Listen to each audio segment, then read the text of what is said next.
পররাষ্ট্র মন্ত্রণালয়ে ভারতের হাই কমিশনারকে তলব। রাজনৈতিক দল ও গণ অভ্যুত্থানের নেতাদের নিরাপত্তা দেবে পুলিশ। হাদির ওপর হামলাকারী মূল আসামি দেশেই আছে ডিএমপি। হাদির ওপর হামলাকারীদের ধরতে ভারতের সহযোগিতা চাইল বাংলাদেশ। হাদির ছবি আঁকা হেলমেট পরে বিশ্ব রেকর্ড গড়তে যাচ্ছেন আশিক চৌধুরী।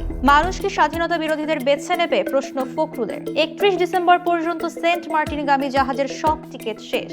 ভারতের হাই কমিশনার প্রণয় ভার্মাকে তলব করে বৈঠক করল পররাষ্ট্র মন্ত্রণালয়। বৈঠকে আসন্ন সংসদ নির্বাচনকে কেন্দ্র করে উদ্ভূত পরিস্থিতি ও ভারতের ভূমিকা নিয়ে গভীর উদ্বেগ প্রকাশ করা হয়। মন্ত্রণালয় জানায়, পলাতক শেখ হাসিনা ভারতে বসে সমর্থকদের উস্কানিমূলক ও সন্ত্রাসী কর্মকাণ্ডে জড়াতে আহ্বান দিচ্ছে। এছাড়া ভারতে থাকা পলাতকরা সন্ত্রাসী কর্মকাণ্ডে সহায়তা করছেন বলেও অভিযোগ করা হয়। একই সঙ্গে হাসিনা কামালের প্রত্যর্পণের তাগিদ পুনর্ব্যক্ত করে বাংলাদেশ। বৈঠকে সীমান্তের বাইরে থেকে দেশের স্থিতিশীলতা বিনষ্টের বিষয়ও তুলে ধরা হয়। বৈঠকে ঢাকা ভারতের কাছ থেকে ন্যায় বিচার ও বাংলাদেশের গণতান্ত্রিক প্রক্রিয়া সুরক্ষায় দায়িত্বশীল ভূমিকা প্রত্যাশা করে।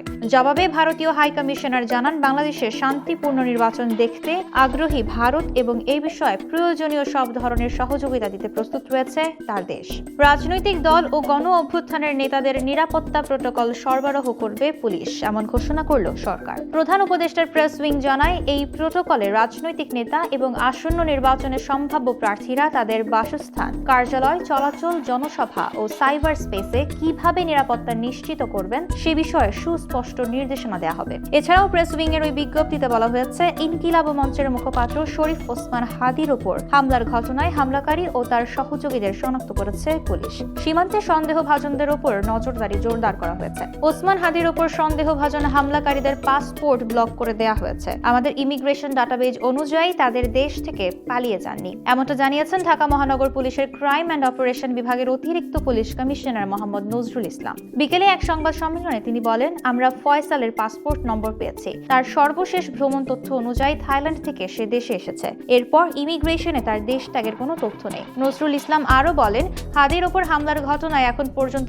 3 জনকে গ্রেফতার করা হয়েছে। এর মধ্যে একজন মোটরসাইকেল মালিক, বাকি 2 জন সীমান্ত পারাপার করে। তাদের কাছ থেকে তথ্য নিয়ে কাজ চালানো হচ্ছে। নতুন কোনো তথ্য পেলে জানানো হবে। শরীফ ওসমান হাদির হত্যা চেষ্টাকারীরা বাংলাদেশ থেকে ভারতে পালিয়ে যাওয়ার চেষ্টা করলে ভারত সরকার যেন বাংলাদেশকে সহযোগিতা করে। ভারতের হাই কমিশনার প্রণয় ভার্মাকে তলব করে এমন অনুরোধ করেছে পররাষ্ট্র মন্ত্রণালয়। এছাড়াও বলা হয়েছে, তারা ভারতে পালিয়ে গেলে ভারতীয় কর্তৃপক্ষ যেন তাদের বাংলাদেশে ফেরত দেয়। এদিকে সন্দেহভাজন ব্যক্তি যাতে কোনোভাবেই সীমান্ত অতিক্রম করতে না পারে সেজন্য সীমান্ত এলাকায় বিজিবি এবং র্যাবের টহল জোরদার করা হয়েছে। এ সময় হাই কমিশনারকে জানানো হয়েছে, ভারতে থাকা শেখ হাসিনা বাংলাদেশের শান্তি ও নিরাপত্তা বিঘ্নিত করতে উস্কানিমূলক বক্তব্য দিচ্ছেন এবং সমর্থকদের সন্ত্রাসী কার্যকলাপের নির্দেশনা দিচ্ছেন।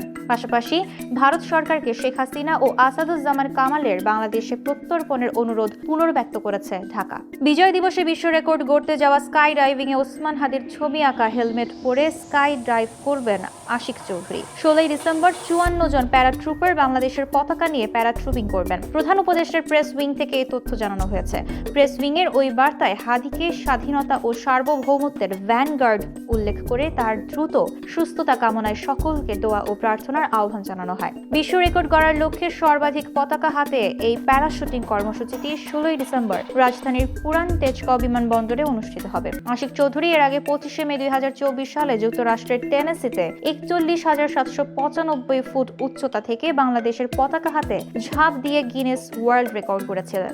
যারা বাংলাদেশের স্বাধীনতাকে অস্বীকার করেছে তাদের বিশ্বাস করার কোনো কারণ থাকতে পারে না, জামায়াতকে ইঙ্গিত করে এমন মন্তব্য করলেন বিএনপির মহাসচিব মির্জা ফখরুল ইসলাম আলমগীর। রাজধানীতে শহীদ বুদ্ধিজীবী দিবস উপলক্ষে এক আলোচনা সভায় তিনি বলেন, স্বাধীনতা বিরোধীরা এখন ভোল পাল্টে নতুন দেশ গড়ার ভাব দেখাচ্ছে, যা জনগণ বিশ্বাস করতে পারে না। মির্জা ফখরুল উল্লেখ করেন, এবারের নির্বাচন হবে দুটো শক্তির মধ্যে নির্বাচন। এক শক্তি গণতন্ত্র, স্বাধীনতা ও সার্বভৌমত্বের, আর অন্য শক্তি অতীতে স্বাধীনতার বিরোধী, আমাদের বিভ্রান্ত করতে ধর্মের কথা বলে। এ সময় তিনি প্রশ্ন তুলেন, বাংলাদেশের মানুষ কোনটা বেছে নেবে, স্বাধীনতাকে নাকি সেই শক্তিকে যারা আমাদের অগ্রযাত্রা ব্যাহত করছে? পাশাপাশি তিনি আশা প্রকাশ করেছেন, জনগণ নির্বাচনে ধানের শীষের মার্কাকে বেছে নেবে।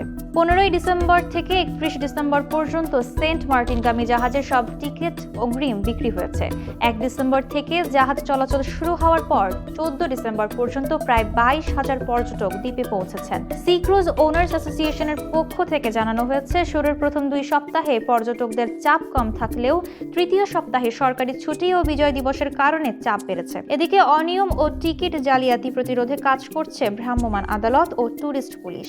এই বিষয়ে ট্যুরিস্ট পুলিশের অতিরিক্ত ডিআইজি আপেল মাহমুদ জানিয়েছেন, বেশ কয়েকটি জালিয়াতির ঘটনা ধরা পড়েছে এবং সঙ্গে সঙ্গে সেগুলোর বিরুদ্ধে ব্যবস্থা নেওয়া হয়েছে। এর আগে ট্রাভেল পাস ছাড়া টিকিট বিক্রির দায়ে যাত্রার প্রথম দিনে কেয়ারি সিন্দাবাদ জাহাজকে 50,000 টাকা জরিমানা করে ভ্রাম্যমাণ আদালত।